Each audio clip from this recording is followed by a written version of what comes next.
Conor McGregor has just uploaded a video of his address to the Irish people from outside the gates of the Dáil. He's obviously seeking to get on the ballot for the presidential election. And there's many people who would have wished for a person with the profile, the drawing ability, the attention-grabbing ability, pro-Irish stance, and someone who has the ability to not be bribed, right? Or more likely to not be bribed because they have their own wealth. We've been fortunate enough to be given such a person, okay? And while he might not be your flavour of gravy, getting him on the ballot, if you don't want to do it for Conor, right?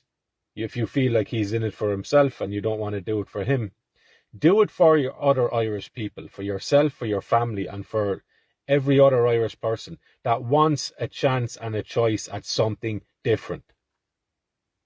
If you never have any intention of voting for him, then is it not in our best interest to at least have him on the ballot? At least give other people the opportunity to vote for him, right?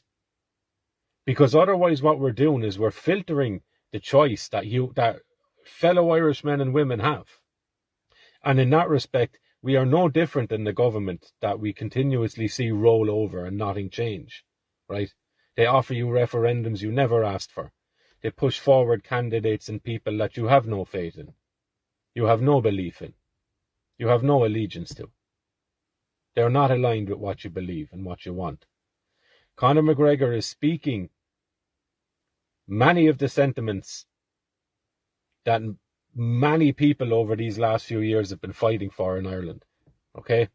He's been speaking this on such a massive platform, and to make that pressure official, right, to turn that pressure into an official pressure, he needs to get put on the ballot for Irish people to vote on, and let Irish people decide then. But in order for that, he needs to get at least 4 city or county councils on board to put him on the ballot. And that's what he's asking people to do now, is to contact your local council and ask for his name to be put on the ballot. The process itself is a joke, right? That in order to become president or to be nominated, to be voted on as a president, you need to be put forward by the very system that's in place. So it nearly automatically disqualifies anybody who's counter to the system, right? But I'll play the video, and if anything that you're hearing in it is in line with the values and the vision of Ireland in the future that you would like, then do your bit and get in contact with your local councils and get this man on the ballot, because that opens up the choice for other Irish people, for all Irish people, right? And we can all do our little bit. This is the time where we can do a little bit and put thoughts and desires into action and see if we can open up the playing field and level it out for people. Give people the ability to make a choice that is different than what you're already getting. Good morning, citizens of Ireland. I'm here today outside the office of the Taoiseach in Taoiseach, where we are over 200 days into the formation of current government. In these times, this government has cost us our peace of mind, our security, our hope for the future, and the general well-being of Irish citizens nationwide has decreased dramatically, whereby we have seen the homelessness of Irish children risen to levels unprecedented, proving this government's refusal to abide by and respect our proclamation, and where all children of Ireland are to be cherished. Instead, our children abandoned. This incompetent failure of future generations has been accompanied with an intense influx of mass migration into an already severed system. Our tourism has sharply declined, while danger on our streets has risen. Ireland, as a master of martial combat, a solution-driven man, you will hear me speak on a problem but once, then it is action towards solution. I urge all our citizens to be of the same.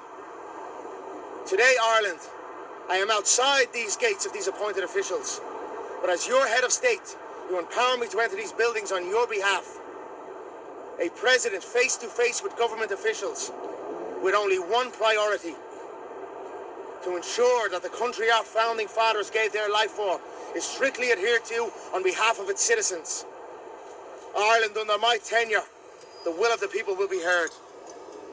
Ireland, under my tenure, we will return important articles of our Constitution prior, and thus again aligning with Padraig Pearse's proclamation, in that we declare the right of the people of Ireland to the ownership of Ireland and to the unfettered control of Irish destinies, to be sovereign and indefeasible Irish men and Irish women, in the name of God and of the dead generations from which she receives her old tradition of nationhood.